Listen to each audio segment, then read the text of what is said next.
घाँस काट्न त है आज बाख्रा पाठा बल्ल आइपुग्यो नि गाइज हाम्रो गाउँमा यस्तै छ मकै बारी छ यी गोठहरू पालेका छन् गाउँलेहरूले बल्ल बल्ल आइपुग्यो नि गाइज हेलो दिदी दिदी दिदी नमस्कार के छ अनि नमस्कार नमस्कार घाँस काट्दैछु नि हौ यो गर्मीमा के गर्नु र अरू अहिले पनि यही घाँस काटेर जाने भने तपाईँको जिन्दगी के गर्नु र यस्तै हो नि गाउँले जिन्दगी हो गरम अब हामीलाई विदेश कसले पठाउने र त्यस्तो चिसो पानी छैन चिसो पानी खाऊ न हौ फेरि काम गर्ने बेलामा यो नखरमाउले दिकै लाउने भइरह्यो फ्रिज छैन होला फेरि गाउँलेकोमा छैन त गाग्रामा राखेको पानी छ दिन्छु म सक्दैन हौ सक्दिन फ्रिजको पानी खाने मान्छे म काली आइला दिएर आउँछु अनि दिउँला न पानी ल कस्तो गरम टिकटकको फलो गर्नु ल के हो टिकटिक भनेको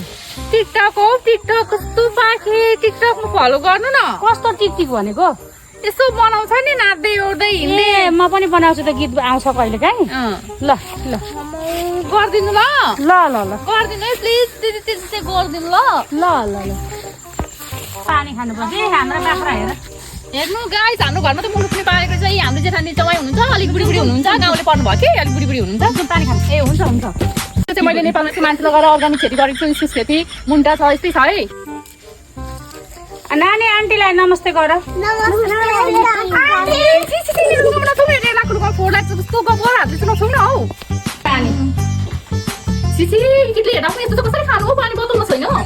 बोतलमा खाने यो ठिकै छ त सफा छ त त्यस्तो फोहोर छ कहिले माग्ने गरेको बोतलमा खाने सरिया बोल यी पानी थ्याङ्क यू चिसो रहेछ त पानी त अनि गाडीमा राखेको पानी चिसो हुन्छ ए दिदी टिकटकमा फलो चाहिँ गरिहाल्नु ल ल ल नानी फलो गर के छ तपाईँको चाहिँ रामकुमारी निरौला ए हुन्छ मलाई पनि गर्नु दिदी तपाईँको आइडी हो टिकटक आइडी रामकुमारी निरौला हो त